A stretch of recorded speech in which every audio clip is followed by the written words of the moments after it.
Ladies and gentlemen, good afternoon. My name is Matthew Hardman. I am here in Taipei, Taiwan. It's a very grey, very dark day. It's been raining quite a lot the last couple of days, but the reason I'm here is we're in the middle of a tour of the country. We've got 3 cities which we're going around and talking to customers about some of the challenges that they might be facing with data and how, as an organization, Hitachi Vantara can work with them and co-create solutions that can help them be successful.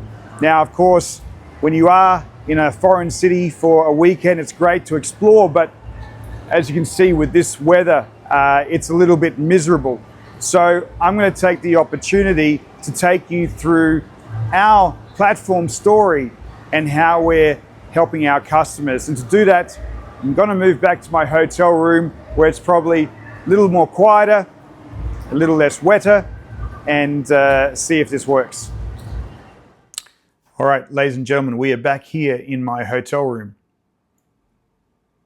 That sounds a bit weird, but it's a lot drier, a lot quieter here, and I'm hoping that this will be the right sort of semi-studio to take you through some of the conversations that we're having with customers. Now, customers are definitely looking for ways to help them address some of the data challenges that they're facing in their organization.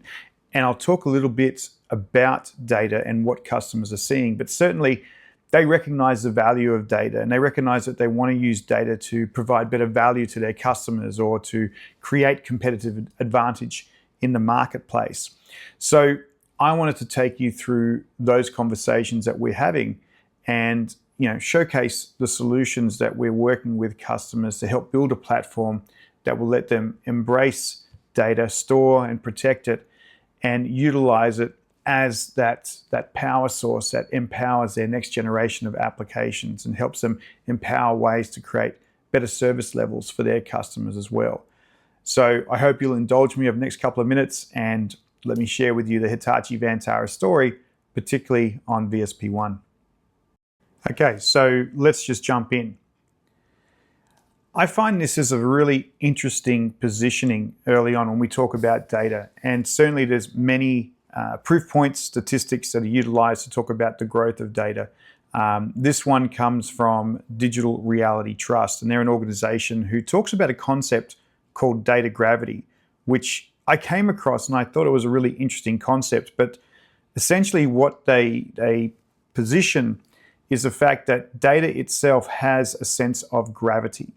And by gravity, what they mean is as organizations generate these pools of data and they start to have these data sets sort of located in particular locations, they start to generate their own sense of gravity. They start to draw other sources of data towards it. They start to draw in applications to those locations as well.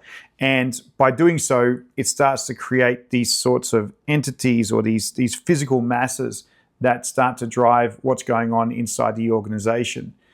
Now, this data gravity index looks across a whole range of different regions, but what really stands out for me is that Asia Pacific as a region demonstrates that it's going to be about 461 exabytes of data being generated by 2025. Now, there'll be a whole range of different variances in terms of how much data is being generated, but this is a massive amount of data. And I think we can look at this in a couple of different ways. Certainly, if we look at some of the regions within this geography of Asia Pacific, we have some massive, massive populations.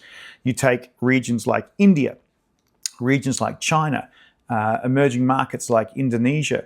These are very highly and densely populated parts of the world, and they're becoming more increasingly connected all the time. They have accessibility to modern devices. If you think about phones, many people think about iPhones, but look at the different Android devices on the market which people can get a hold of. You can have very high-end experiences or you can have very entry-level phones, but the fact is more and more people are connected to digital systems than they ever have before. And when you couple that with massive populations around the world, massive amounts of data is going to be generated. I had an interesting conversation with a financial institution in India, and they told me, they said, Matt, it doesn't matter the size of the transaction, or the value of the transaction, I guess I should say. It could be 1 rupee, it could be 10 million rupee. It's still the same amount of data being captured. And so if you think about the growth of microfinancing and microeconomies, we're just going to see massive amounts of data being generated all the time. So that's why we can sort of expect that Asia Pacific will be a huge generator of data over the next couple of years.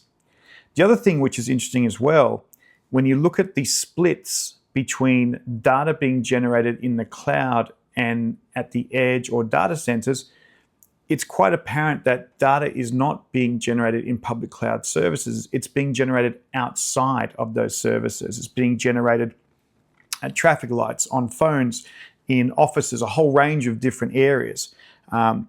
Certainly, as you look around the world, you'll see more and more advanced devices which are capturing information. If you look at some of the traffic lights, they have huge sensor arrays on them as well. And so we see this growth of data happening at the edge. The other thing, and the report here calls out as well, is that AI is certainly having customers to assess where their data actually is. I was having a good conversation with Adrian Johnson about this, and he talked about the concept of sovereign AI and how many customers want to be able to have their data under their control as they start to deliver on these AI services.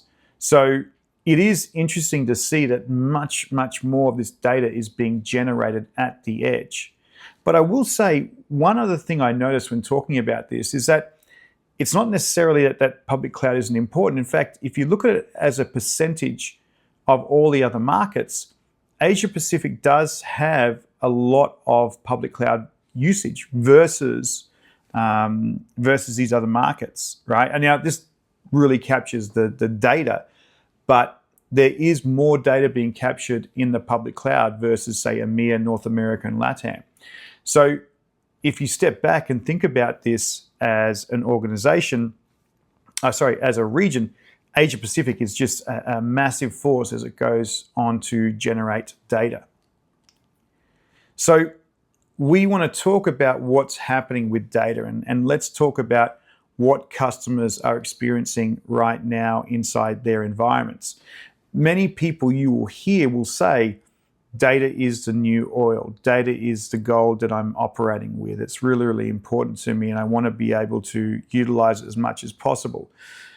But what's really interesting to me is that data itself has growing pains. I've got kids, and my son, fairly straightforward, eats, sleeps, plays video games, and tries to study every now and again. My daughter, on the other hand, has massive complications as she grows up, friendships and relationships and a whole range of different things. And it kind of feels sometimes that data has those same growing pains. As it grows up, it starts to become more complicated. You have to start dealing with it a little bit more differently.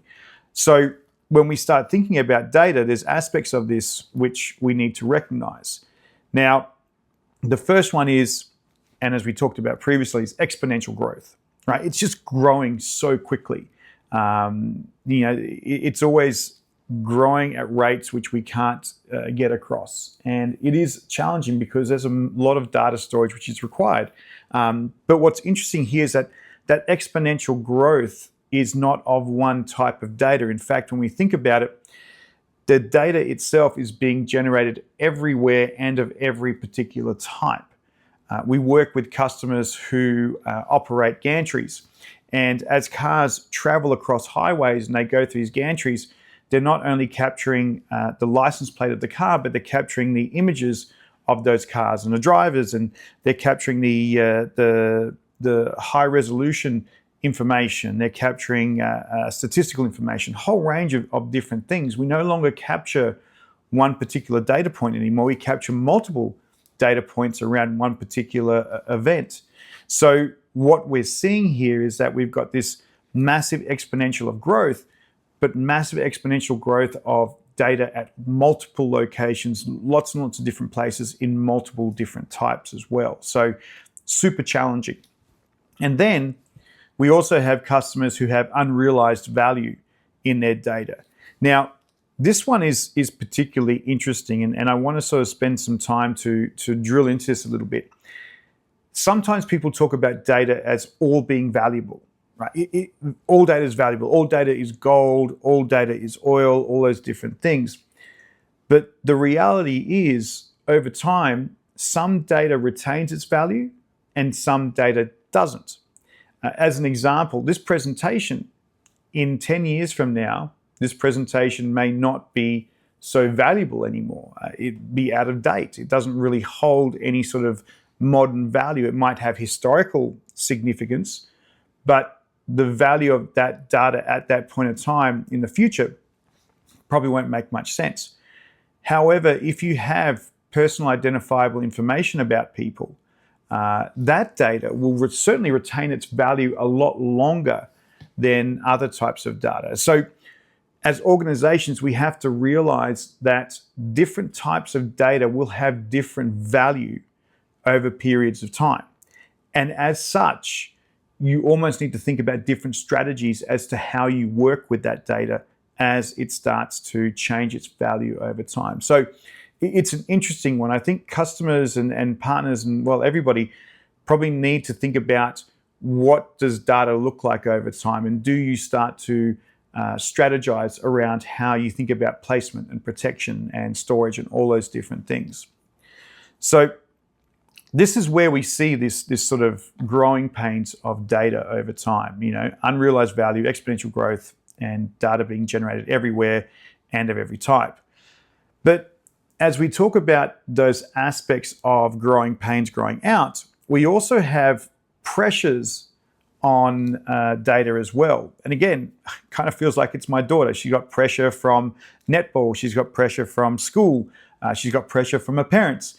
Data has the same situation as well. So if we think about some of those pressures that data has, one of them is, of course, regulation. And this is not anything really new. Regulation's been around for a long time, but we keep seeing new regulations coming through. So one of the very common ones which came up maybe a couple of years ago, was GDPR. And in EMEA, many customers were told to have a look at their data privacy implementations, how they're protecting customer data, and consumer rights and all those different things. That hasn't gone away. That regulation still exists, but we're seeing many other regions or geographies actually implementing their own regulations as well. So you're starting to see in India, as an example again, DPDPA, which is their form of data regulation. We're looking at EMEA, and they have DORA, the Digital Operations Resiliency Act, which is really about the resiliency of the infrastructure that you're running that data and those systems on. So regulation is becoming very, very important to a lot of customers and how they manage it. So, of course, as we think about regulation, what regulation's mostly focused on is, do you have access to those systems? And so we start to think about business continuity. And I myself have gone through a number of times trying to think about what the right term is for this one. But business continuity is an interesting one, because what I think about when I talk about business continuity, it's not just uptime or backup. You have to start now thinking about cybercrime and ransomware and a whole range of different things that result in an impact to your business continuity, your ability to deliver these services. And so these regulations that are coming in are really pushing for organizations to have a very good approach to business continuity in terms of what they do. So business continuity is super critical to organizations as they start thinking about data. How do I ensure the data is available? How do I make sure it's accessible and protected in the event of a cybercrime? Then the next one, which I think is super interesting, is innovation. And I always have a bit of fun when I talk about this, but innovation is one of those things that customers want a lot of because it helps them with a competitive advantage. It helps to deliver enhanced levels of customer service. But sometimes I think innovation starts to become the competitor to business continuity, right? So quite often you will sort of see people think about, hey, we've got to innovate. We've got to be ahead of the market. And that's great. That innovation drives new creation of products and services, which is exciting. But then you also have to make sure you take care of what you already have. People talk about it as technical debt, but how do you deliver on business continuity when you're competing with innovation? Certainly, right now, many people are talking about AI, and AI is exciting, of course. It's something which is going to open up a whole range of new opportunities for people, but you see boards and leadership teams going up to an IT professional and say, hey, where's our AI? I need my AI. I need AI now. I need AI in my products. Can we put more AI in there? My customers want AI, so we need to deliver AI. Where's the AI? And that's an incredibly stressful conversation for an IT professional, because they're trying to deal with the whole aspects of business continuity and data management, but at the same time, they're being asked to deliver on innovation. Now, this is not the first time this has happened either. If we go back a few more years, it was very much about the cloud. And many customers were asking, are we in the cloud? Have we moved everything to the cloud? We're going to go 100% cloud. Cloud's fantastic. We have to be in the cloud. Cloud will be the unlocker of innovation. Cloud, cloud, cloud, cloud. But now you fast forward to today, and many customers are starting to look at cloud and realize it may not have delivered on all of the promises that it should have done. Certainly, there are some great things that cloud does, and I don't want to be coming across as someone who is anti-cloud and you must put everything on premise. I think cloud can unlock some interesting innovation. There's ways to accelerate the delivery of solutions, but some of the aspects of data management in the cloud aren't necessarily optimized in the customer's favor. Cloud storage can be relatively expensive. And then when you start to then look at resiliency and business continuity of data availability in the cloud, it can become excessively expensive. And some of the policies around the removal of data, there's a term for it, I'm forgotten it right now, but the removal of data from the cloud or moving data from one zone to another becomes very, very expensive very, very quickly. So customers are reassessing their position with the cloud to look at ways to optimize their costs and their experience. So it's kind of challenging from that point of view. Then finally, the last area, which a lot of customers are constantly focused on, is the concept of skills. And if you think about all these different things we talked about, the growth of data, the different types of data, regulation, business continuity, innovation, you can imagine the massive stress levels that the organization has to deliver on all of these different things. So, people are incredibly stressed. They have less time in a day. They have to be a legal representative. They have to be an expert on cybercrime. They have to be an innovator. And at the same time, they still need to be able to make sure that data is available to their users. Life has become very, very hard. And a lot of this is driven or realized through data. And so we call this the data effect. And the data effect is really what we're seeing across organizations, the impact of data on processes, on policies, on innovation, on business continuity. Data has an effect on a whole range of different areas.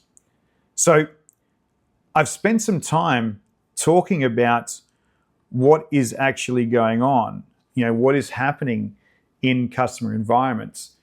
I guess the key right now is, how do we help customers from Hitachi Vantara? What are we doing to help them address a range of these different challenges they're facing? And that's what I want to be able to show you here. So one of the things that we've recently announced is something called VSP1, or Virtual Storage Platform 1. And what VSP1 is a platform that will help you to accelerate and unlock value from data in your organization through all the applications and services you utilize.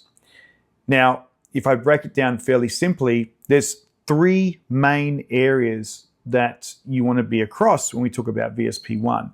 There's the data plane, there is the control plane, and then there's the data fabric. So if I start off at the data plane, the data plane is really how we bring together all of these different storage and data architectures to help you store and protect and utilize your data. So there's a couple of core data architectures which are utilized fairly consistently. Block is one of the biggest ones. It's something that Hitachi Vantara itself as an organization has been known to deliver for a long, long time.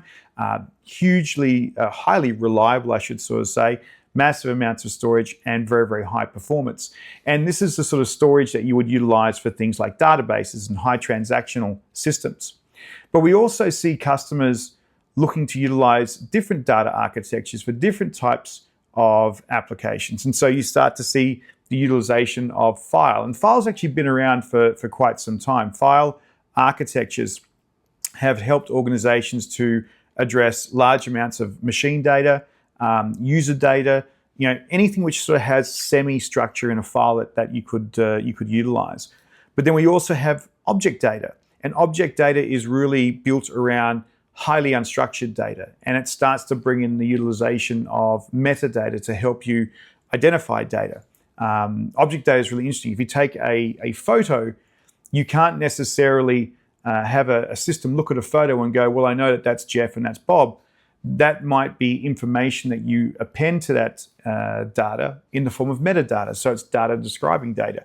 And that's highly effective to helping you manage lots and lots of unstructured information. But then, of course, there's still systems that utilize mainframe as well.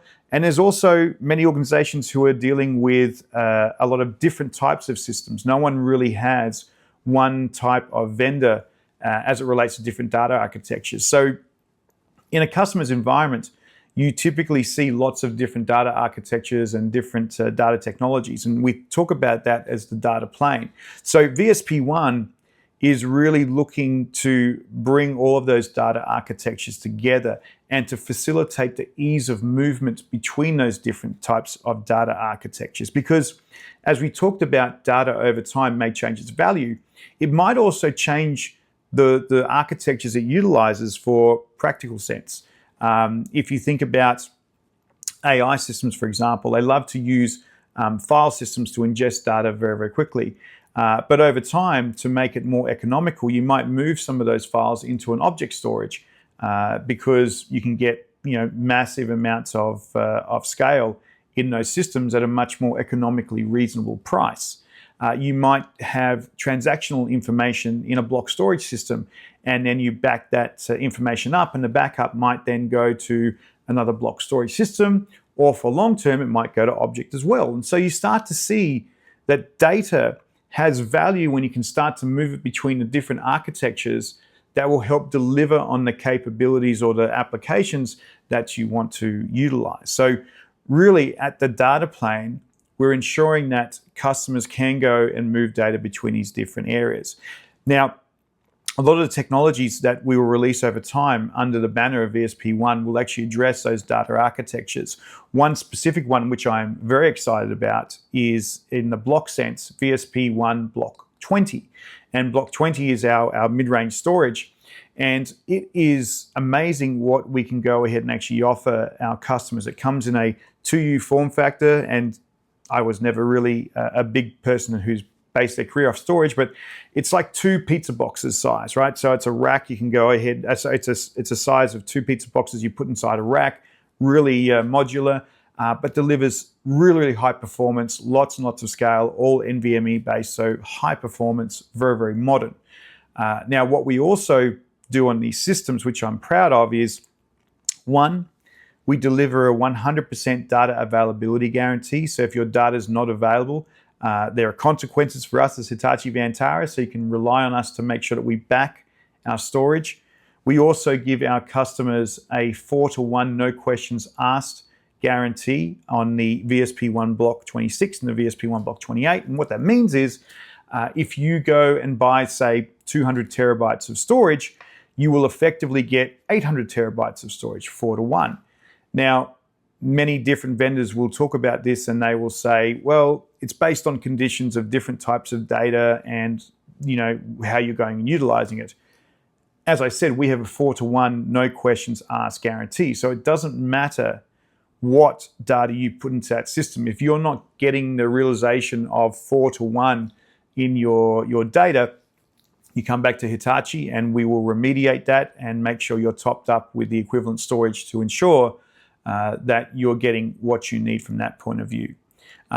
We also, and the last one which I'll bring up, is really committed to sustainability. And our Block 26 and Block 28 take up position 1 and 2 on Energy Star for storage arrays. And what we're able to deliver there is the best IOPS per watt in those systems. And what that actually means,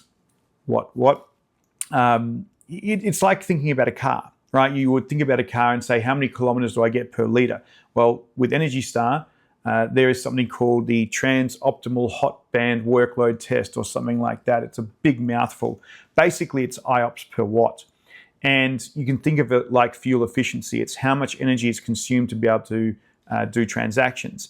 And our Hitachi Vantara VSP1 Block 26 and 28, or 28 and 26, position 1, position 2.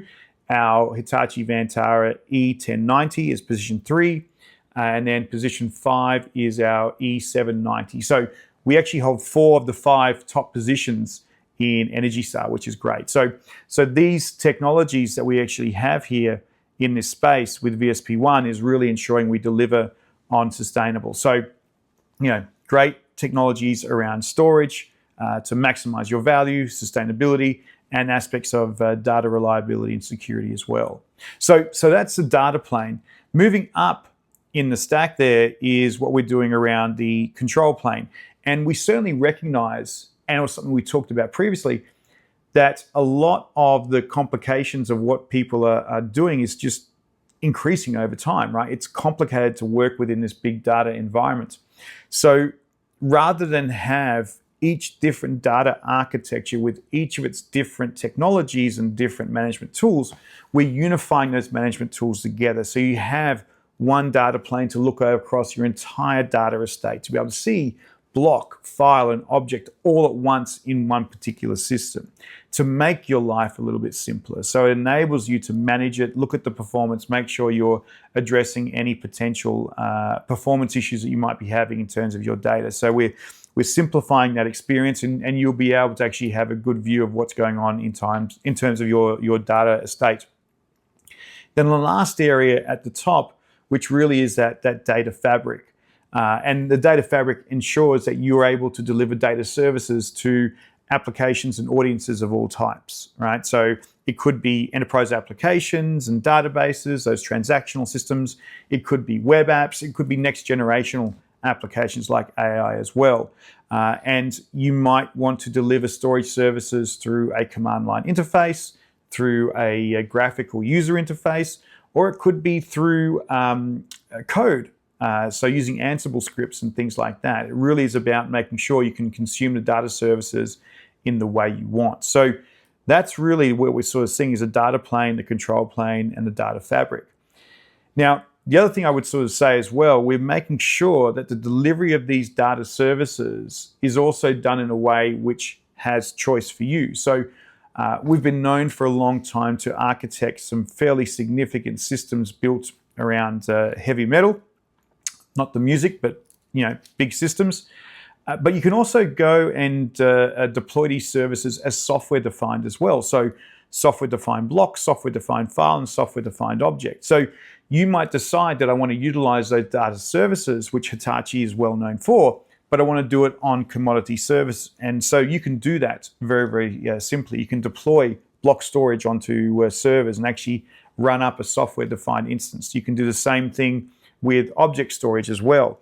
So you really start to have this opportunity of choice in terms of delivering data services the way which fits your organization or your particular opportunity. It's not about you fitting with us, but us making sure we can deliver something that fits in with you. And then finally, the last thing I would say as well, the choice of how you acquire this technology. You can choose to acquire this as a capital expenditure, pay for it all up front. You might choose to go ahead and actually have this as a operational expenditure, or you can have this delivered as a infrastructure as a service as well. So, depending on what suits your business, you can acquire the technology in the way that works best for you. You wanted a traditional model, we can do that. You wanted a model which is similar to a cloud, we can do that as well. So what I'm hoping you see here is that this particular platform what we're really offering customers is really a platform of choice. You're able to choose your data architectures, choose the way you deliver those services, choose the way you pay for them. Choosing it based on what is the outcome that you want to get, not necessarily a product that we want to sell. We will certainly always guide and advise as to which of the technologies that will help the customer be successful, but ultimately you have that choice to be able to choose what's right for you as well. So VSP1 is something that we're very, very excited about.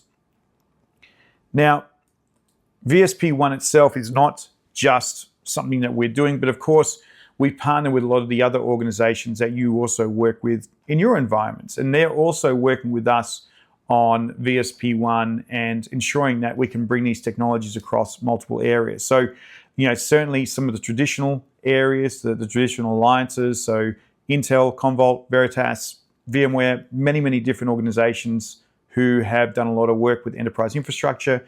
We're working closely with them. The cloud alliances as well, so all the hyperscalers, we're working with them on VSP1 and delivering those data services in the cloud. And then, of course, a range of other areas as well, managed service providers. So if you decided, I want to be able to run that infrastructure in a co-location, maybe put it close to the cloud for efficiency, I can do that. And how do I use this for ISVs and different applications? So AI and data analytics and high-speed data analytics as well, which is a really interesting topic. So, this is really a platform which many, many different organizations are getting on board with to help deliver value to our customers. So, at the end of the day, these are the areas that we're really focused on helping our customers. I'm probably sure you're seeing some of these areas inside of your own environments and some of your own conversations you're having. So we see many customers having conversations with us about hybrid cloud and how VSP1 can help them implement a strategy that helps them rebalance some of their cloud costs and start to adopt a hybrid cloud. And like I say, it's not about repatriation of everything. It's really about making sure you have the right balance in terms of technologies that help you drive efficiency and help you drive opportunity inside your organization. We see many customers talking about cyber resiliency in their environments and how we can help them be better protected with their data. How can they recover quickly? It used to be when you spoke to customers that they would sort of say, we're not going to be hit by ransomware. But the reality is, I think most people recognize that ransomware is now not about if, it's very much about when. And then finally, many customers are talking about some of their data management and AI solutions as well. And certainly there's an entire strategy and story we can share with you around AI and how we're helping customers be successful there with Hitachi IQ. But we'll save that for another presentation later. But these are the conversations that we're having with customers, and we're working with them to use VSP1 as an enabler to address some of these different areas. So, ladies and gentlemen, that's really it from me today. I hope this has been useful. It's a great opportunity to be able to talk to customers about what they're doing and how we can help them address data opportunities inside their organizations. And I'm excited that with VSP1, we can help them realize that value quicker, working closely with them, understanding what they want to achieve, and then making sure we can help to architect our systems and our platforms to bring value to the customers and make them successful as well. So, ladies and gentlemen, thank you so much for your time today from a very rainy and wet Taipei, Taiwan. I hope this has been useful, and if there's anything we can do to help you at Hitachi Vantara, please don't hesitate to reach out. Thank you very much.